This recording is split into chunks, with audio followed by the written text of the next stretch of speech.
오늘 하나님의 말씀은 고린도전서 6장 1절에서 11절까지의 말씀입니다. 자, 오늘 본문을 통해서 신앙의 정체성이 없으면 이런 제목으로 말씀의 은혜를 같이 나누겠습니다. 여러분, 가끔 우리 해외 뉴스에 보면은 어릴 때 부모에게서 버려졌는데 야생에서 늑대들에 의해서 키워진 이런 늑대 소년 이런 얘기를 들을 때가 있습니다. 이 소설과 영화로 잘 알려진 정글북, 이런 내용이 그런 이제 늑대 소년에 대한 내용을 담고 있습니다. 이 소설과 영화에서는요, 동물과도 친하고 또 인간적으로도 지혜롭고 용맹한 그런 소년의 모습으로 나오지만 실제 현실에서는 그렇게 발견된 늑대 소년, 이런 아이들은 인간에 의해 구출된 다음에 행복한 삶을 살지 못했습니다. 왜냐하면 자신이 늑대라는 정체성이 강하게 박혀있기 때문에 늑대처럼 울고 늑대처럼 움직이고 늑대처럼 행동을 합니다. 억지로 인간다움을 가르쳐 보지만 결국에는 적응하지 못하고 단명하는 일이 대부분이라고 합니다. 여러분, 그리스도인의 삶도 마찬가지입니다. 우리에게 있어서 그리스도인이 되었을 때는 우리의 그리스도인의 정체성이 있어야 되고 그 정체성으로 살아야 됩니다. 우리는 예수님을 믿고 영접해서 새로운 새 피조물이 됐습니다. 그리스도 안에서 이전의 옛사람은 죽고 새 사람으로 사는 존재가 된 거예요. 교회는 그러한 새 피조물들의 공동체입니다. 그런 그리스도인의 정체성이 확립되지 않으면 세상 사람과 다를 바가 없고 또 그런 정체성이 바르게 박혀있지 아니하면 그 교회는 세상에 모여있는 사람들보다 못한 경우들도 생길 수가 있는 것입니다. 이 초대교회 시절에는요, 예수님을 믿는다라는 이유만으로 잡혀가고 핍박받고 또 생명을 잃을 수도 있는 그런 상황들이 많이 있었습니다.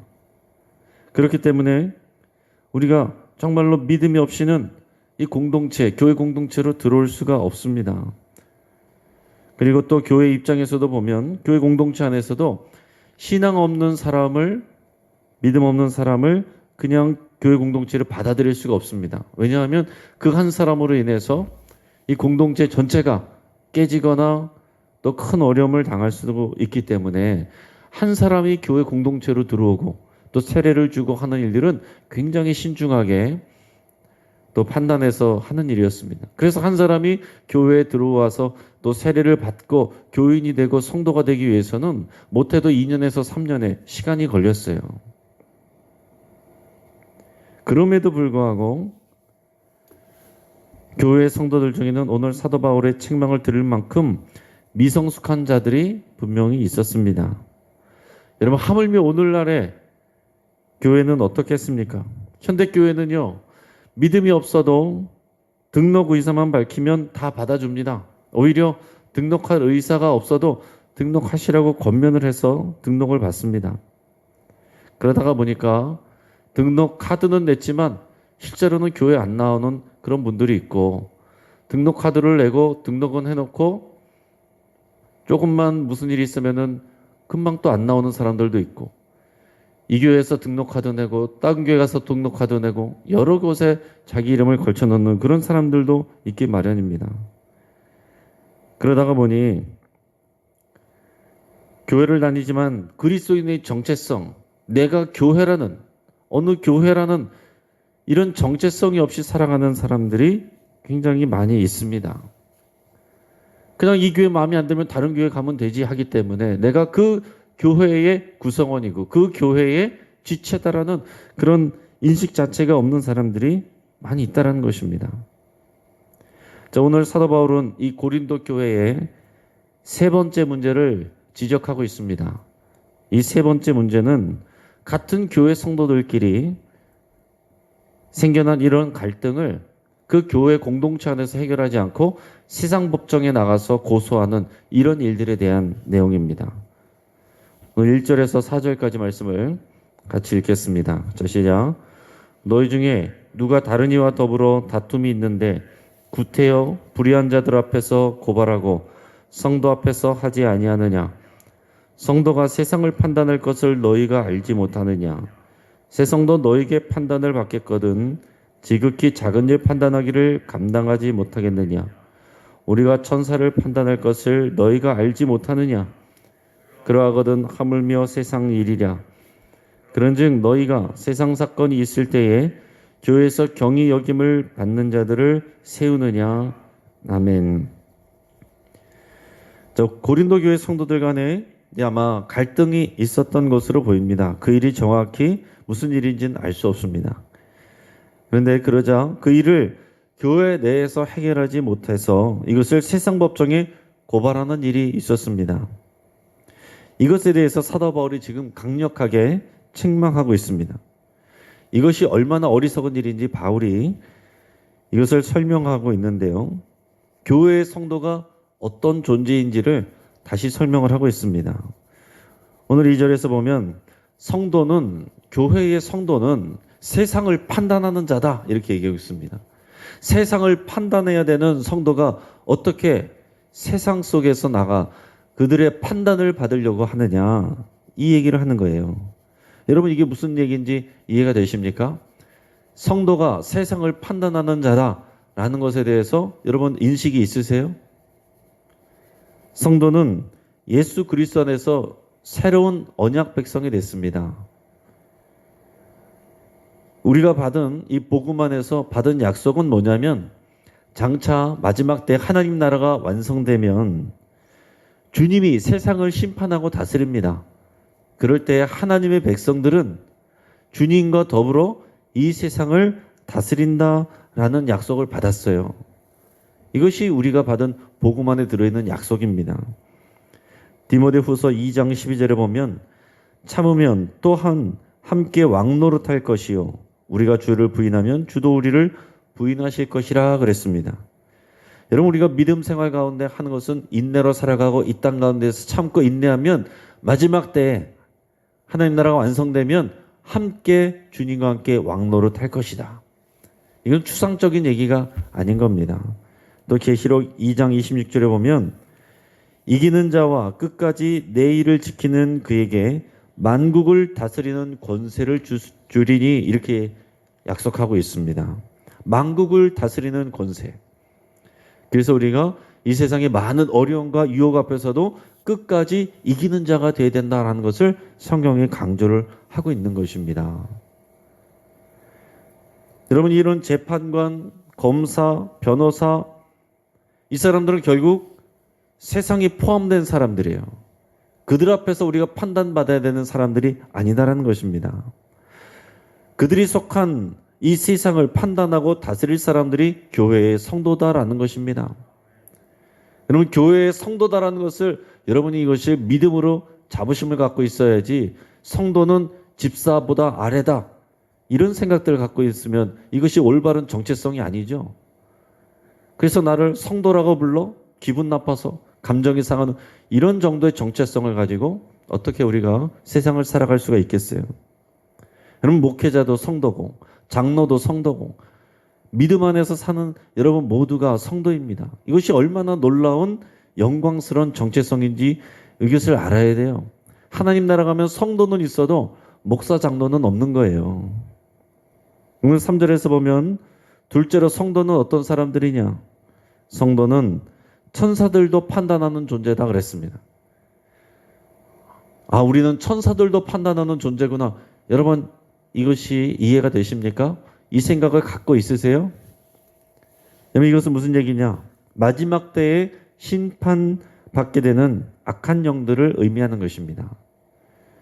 주님께서 마지막 때에 세상을 심판하실 때에 사람들만 심판하는 것이 아니라 하나님을 내적한 악한 영들도 함께 심판하는 거예요.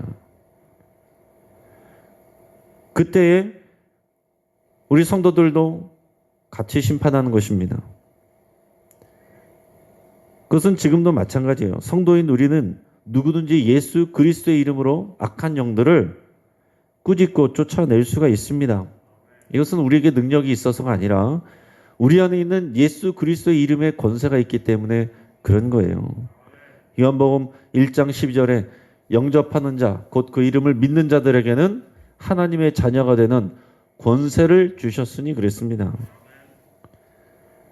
아유, 나 같은 것이 뭐, 이게 아니라 내가 예수 그리스도를 믿고 예수 그리스도를 모시고 있으면 그분의 이름에 권세가 있는 것입니다.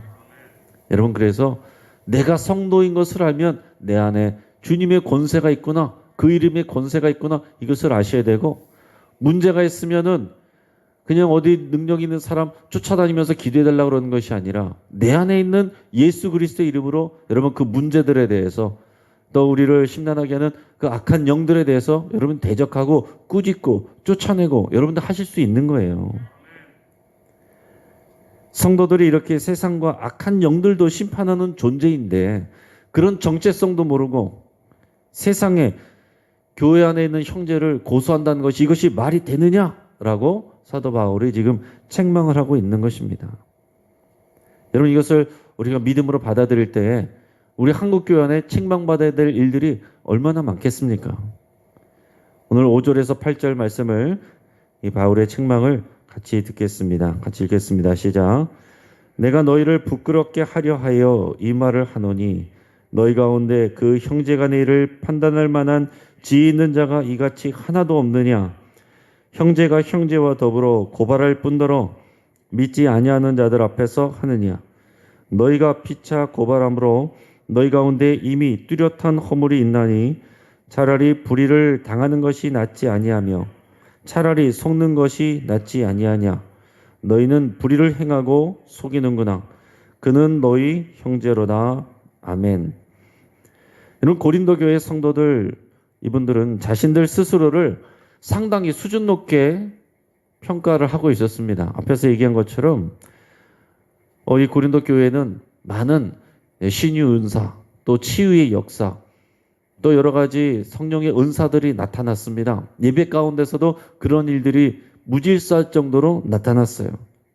자, 그러다 보니까 우리가 이런 신령한 은사들, 신령한 체험들이 있는데 우리는 수준이 높지, 이런 생각들을 갖고 있단 말이에요. 하지만은 여러분, 영적인 수준은 뭘로 판단하는 것이냐면 그런 삶의 열매로 판단하는 것입니다. 그런데 교회 안에서 서로 갈등과 분쟁이 있는데 그것을 교회 안에서 판단하지 못하고 교회 안에서 조정하지 못하고 그것을 교회 바깥으로 세상으로 가져가는 그런 수준이 무슨 스스로 높은 채 하느냐, 이렇게 책망을 하는 거예요. 그것은 스스로 그 자체가 영적인 수준이 낮다라는 것을 증명하는 것이라고 얘기하고 있습니다. 사도 바울은 이 사실을 얘기하면서 고린도 교회 성도들이 스스로를 부끄럽게 여기기를 바랬습니다.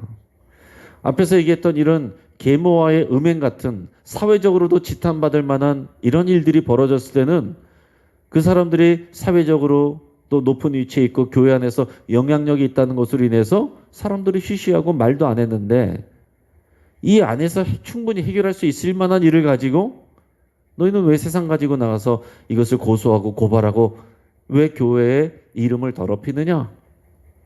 이 일이 어떤 것일지는 정확히 모르지만 내가 유추해 봤을 때는 아마 대부분 재정적인 문제로 뭐 돈을 빌려주고 빌려받고 꾸어주고 꾸어받고 또 그것을 갚지 않고 왜 갚느냐 갚지 않느냐, 이것을 가지고 아마 세상에 고소하지 않았을까, 이런 생각을 합니다. 여러분, 지금도 교회 안에서 그런 일들이 얼마든지 있거든요.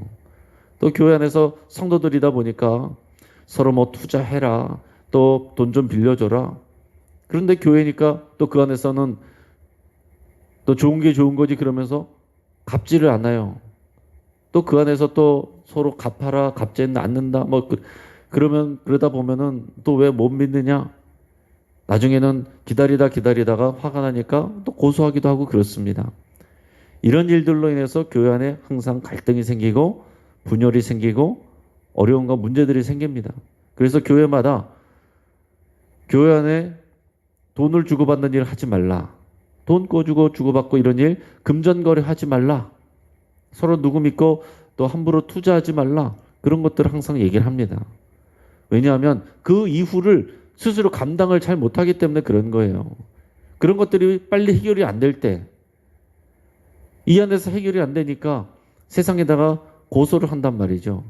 그러면 그 일로 인해서 교회는 그것으로 인해서 갈등하게 되고 분쟁이 일어나게 되고 어려움을 겪게 되고 하는 것입니다. 그러니까 여러분, 만약에 이 금전거래 같은 경우는 절대로 하지 마시고, 또 누구의 이름으로 명의로 또 보증 쓰는 일도 여러분 굉장히 조심하시고, 이런 일들 한다면 만약에 일로 인해서 내가 피해를 본다고 할지라도 내가 감당하겠다라는 여러분 그런 정도의 믿음이 서면 하십시오.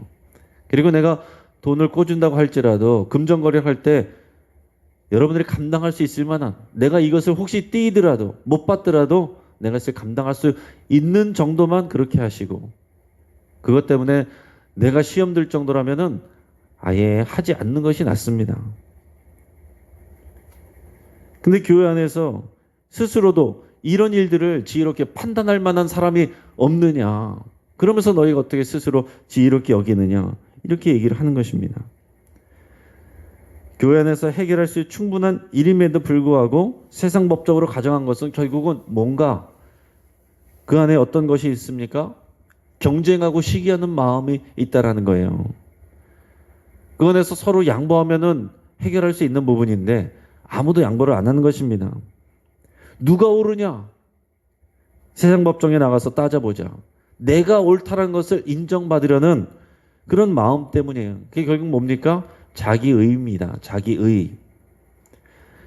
세상에서는 이것이 인정될 수 있겠지만 교회 성도가 세상 법정의 판단에 자신들을 맡기는 것 자체가 부끄러운 일이라는 거예요. 그것 자체가 자신들의 수준이 낮다는 것을 증명하는 일이라고 얘기하고 있습니다. 이런 일들이 왜 일어나느냐? 왜 교회 안에서 해결하지 않고 세상 법정으로 가져가서 고소하느냐? 이런 일들은 세 가지로 얘기할 수 있습니다. 첫째는 하나님의 뜻을 분별하는 능력도 없고 그럴 마음도 없는 겁니다. 하나님의 뜻이 무엇인지에 대해서 알려고도 하지 않고 모르면서도 그것에 대해서 부끄럽게 여기지도 않고 알고자 하지도 않아요. 하나님의 뜻과 마음이 아니라 자신의 감정과 자신의 자존심이 더 중요한 것입니다. 자, 두 번째, 형제 사랑이 없어요. 성도가 교회 내의 형제들을 사랑하라는 것은 하나님의 명령입니다. 여러분, 이것은 우리의 기호와 감정의 문제가 아니에요. 이것은 명령입니다.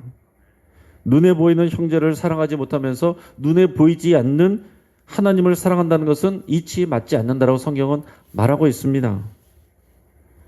여러분, 그러면 이것이 쉬우냐? 당연히 어렵습니다. 어려운 일이에요. 목회자도 성도들이 다 사랑스러운 것이 아닙니다.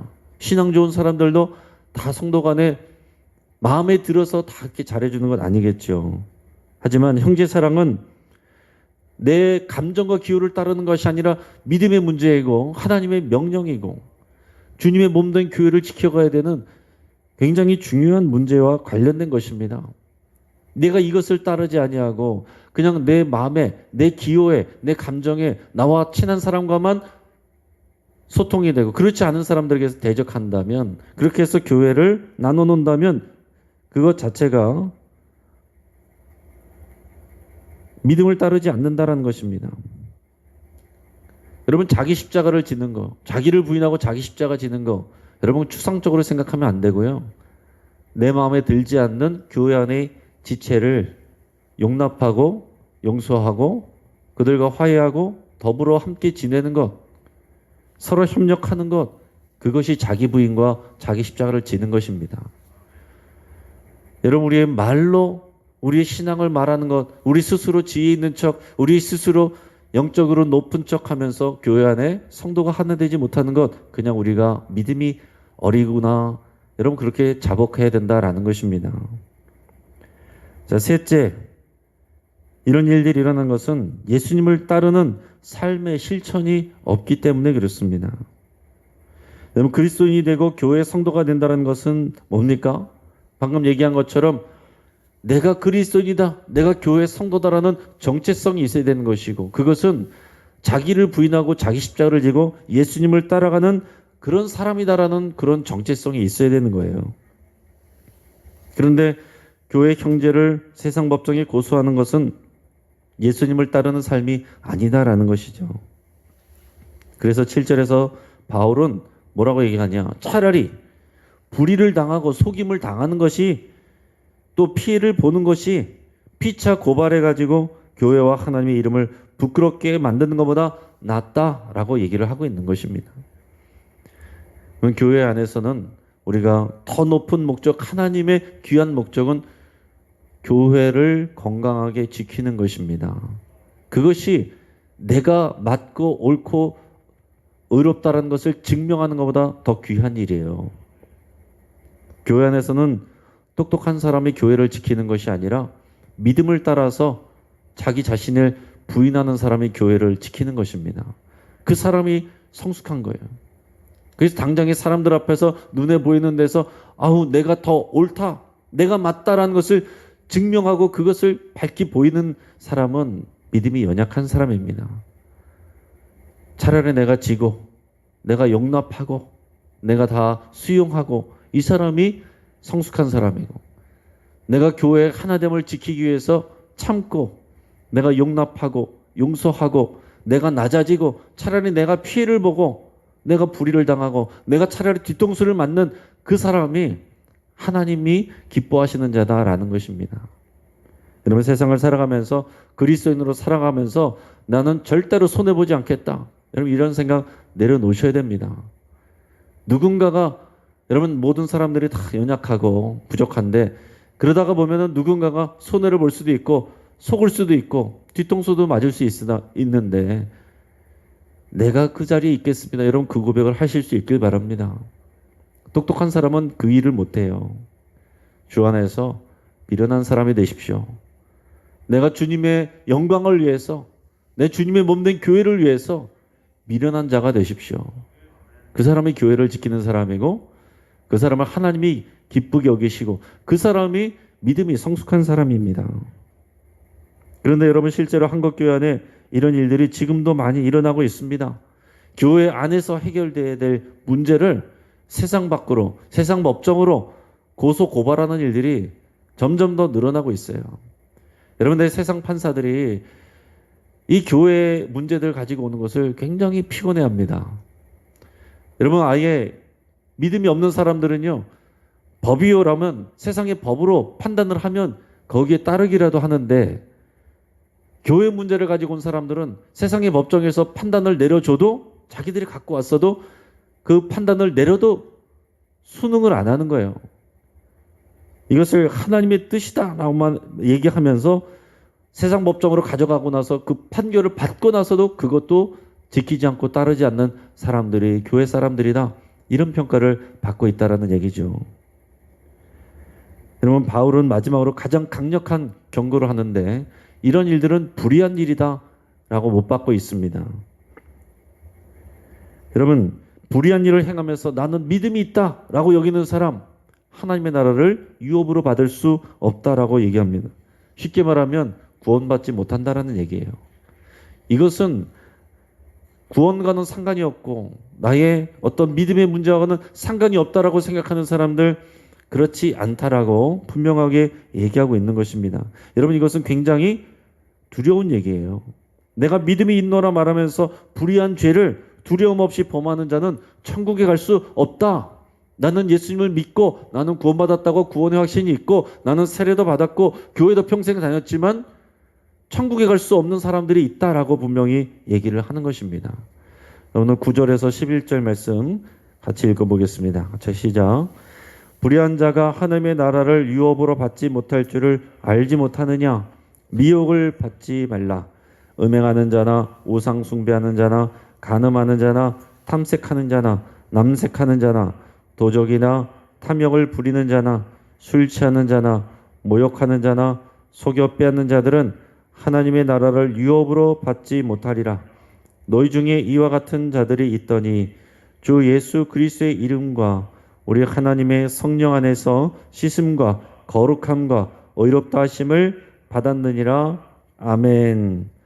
자, 어떤 사람들이 불의한 자들이라고 얘기합니까? 음행하는 사람. 앞에서 나왔던 이 고린도 교회 문제들, 이런 음행의 문제, 간음의 문제, 또한 우상 숭배하는 자들, 나는 예수님을 믿고 교회 안에서 예배 멀쩡하게 드리고 다른 신도 섬기는 사람들, 또 탐색하는 자, 남색하는 자라고 되어 있는데 이것은 헬라어로는 말라코스와 아르세노코이테스라고 되어 있는데요. 이 탐색하는 자는 쉽게 말하면 동성연애에서 여성 역할을 하는 사람을 말하는 것이고, 남색하는 자는 동성연애에서 남성 역할을 하는 자를 얘기하고 있습니다. 쉽게 말해서 동성연애하는 자들 얘기하고 있는 것입니다. 동성연애는 그 당시에도 그 이전부터도 이미 오래전부터 있었던 일이고 이것은 불의한 일이다 라고 분명히 성경에서 말하고 있습니다. 이것을 불의라고 말하지 못한다면 그것은 하나님의 뜻이 아니겠죠. 하나님이 기뻐하시지 않는 것은 기뻐하시지 않는 것입니다. 여러분, 영혼들을 사랑하는 것과 불의를 불의라고 말하는 것은 구별되어야 되겠죠. 또한 도적, 남의 것에 대해서 탐욕을 부리는 자, 술 취하는 자, 남을 모욕하는 자, 속여서 빼앗는 자, 아마 이런 일들, 모욕하고 속여서 빼앗는 일들, 아마 이런 일들이 교회 안에서 일어났던 일들이 아닌가 이렇게 생각이 됩니다. 이런 사람들은 교회에 다녀도 천국에 갈 수 없다라는 거예요. 짧은 글 가운데 지나가듯이 써 있지만은 굉장히 무서운 말입니다. 여러분, 그리스도인이 된다는 것은요, 죄의 면책권을 받은 사람이 아닙니다. 자격 없는 자들이 예수님 때문에 새로운 삶으로 초대받은 거예요. 오늘 말씀 11절에서 우리는 하나님의 성령 안에서 씻음과 거룩함과 의롭다 하심을 받았다라고 그랬습니다. 이것이 우리는 마음대로 살면서 우리 욕심대로 살면서 저절로 지켜지는 게 아니에요. 이런 삶으로 우리는 초대를 받은 것입니다. 우리는 주님의 은혜로 받은 주님의 죄를 씻음과 거룩함과 의롭다 하심을 지켜가야 되는 사람들이에요. 그래서 끝까지 인내하고 끝까지 이기는 자가 하나님의 약속을 받게 된다라는 그런 말씀들이 여기저기 나오는 것입니다.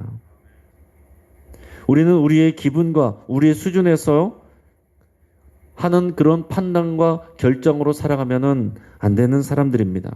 그것이 우리의 기본 그리스도인의 성도의 정체성 안에 들어있는 거예요. 우리는 그리스도인이고 하나님의 거룩한 성도들이며 서로를 사랑해야 하는 거룩한 교회의 형제 자매들입니다. 우리가 주님의 몸입니다. 찢어지고 나눠지고 갈라져서는 안 되는 그런 주님의 몸입니다. 우리 자신을 거룩하게 지켜야 되고 또 교회 공동체를 생명을 걸고 지키고 보호해야 될 책임이 우리에게 있는 것입니다. 여러분, 이 정체성을 잊지 말고 살아가기를 주의 이름으로 축복합니다. 같이 한번 기도하겠습니다. 여러분, 말씀을 붙잡고 함께 기도하겠습니다. 내가 교회 내에서 다른 지체를 판단하고 정죄하는 것을 십자가에 못 박기로 결단할 수 있기를 바랍니다. 여러분, 우리 안에 하지 않으려고 해도 판단하고 정죄하는 마음이 자연스럽게 들어옵니다. 이건 누구에게나 그런 일이에요. 매일같이 여러분 이것을 포기하고 십자가에 못 박지 아니하면 어느 순간 나는 판단하고 정죄하는 자리에 있게 됩니다. 이것이 밖으로 계속 표출되면 교회 바깥의 문제도 이어질 수 있어요. 내 자신을 믿음을 지키는 것은 이런 다른 지체에 대한 판단과 정죄, 이것을 십자가에 못 박는 것으로부터 시작이 됩니다. 오늘 그것을 여러분 결단할 수 있기를 바랍니다. 또한 교회 내에서 내가 상처를 주기보다 상처를 받는 것이 교회 바깥에서도 마찬가지고 차라리 복되다는 것을 여러분 깊이 생각하시고, 우리 마음에 상처가 있으신 분들, 또 내가 주님의 이름 때문에 내가 그리스도인이기 때문에 내가 손해보고 상처받은 것들 주님이 다 책임지십니다. 주님 앞에 여러분 고백하시고 내 상처난 마음을 하나님 위로해 주시고 내가 주님께 보상받기를 여러분 그렇게 간구하며 기도할 수 있길 바랍니다. 또 교회의 하나됨과 거룩함을 지키기 위해서 내가 헌신하겠습니다. 여러분 그렇게 결단하시기를 바랍니다. 세상을 변화시키고 이끌어야 될 교회가 세상의 판단과 비난을 받아서는 안 됩니다. 우리 한국교회를 위해서 기도하시고 여러분 영신교회를 위해서 이 교회의 성숙함을 위해서 함께 기도하겠습니다. 목회자들과 장로님들과 또 중직자들을 위해서 여러분 기도하겠습니다. 우리 앞에서 있는 리더들이 성숙해져야 교회가 성숙해집니다. 목회자들과 장로님들과 중직자들을 위해서 정말 그리스도의 향기를 드러내는 그런 정체성을 드러내는 그런 리더들 될 수 있도록 위해서 함께 기도하겠습니다. 우리 환우들을 위해서 기도할 때 우리 김성립 목사님이 어제 암 수술 잘 마쳤다고 연락을 받았습니다. 우리 김미래 어린이 수술 받은 이후에 두 분 다 치료 잘 받을 수 있도록 예수 기도해 주시고, 또 영원에서 마지막을 보내고 있는 국상호 성도님, 대장기관이 활동을 못하고 있는 김관호 집사님, 또 암치료 받고 있는 황복희 집사님, 또 허수경 성도님, 또 방사선 치료위에 차명금 집사님, 또 손에 상처를 입은 박범진 청년, 김동욱 청년, 또 요즘에 여러분의 여러 가지 어려움에 몸에 어려움을 겪고 있는 우리 홍명표 집사님, 여러분들을 위해서, 또 여러분 주변에 있는 분들을 위해서, 여러분의 질병을 위해서 여러분 기도하시고, 특히 우리 노회, 우리 교회가 속한 서울 서남 노회를 위해서 함께 기도해 주시기 바랍니다. 지금 분립을 준비하고 있는데 또 건강하고 성숙하게 진행할 수 있도록 여러분 위해서 함께 기도해 주시기 바랍니다. 지금 코로나 사태로 인해서 직장을 잃거나 경제적 타격을 입은 분들이 주변에 많습니다. 점점 늘어나고 있습니다. 여러분 그런 분들을 위해서 함께 기도하시고 하나님께서 지켜주시도록 위해서 기도하겠습니다. 우리가 주여 한번 간절히 부르짖고 합심해서 기도하겠습니다.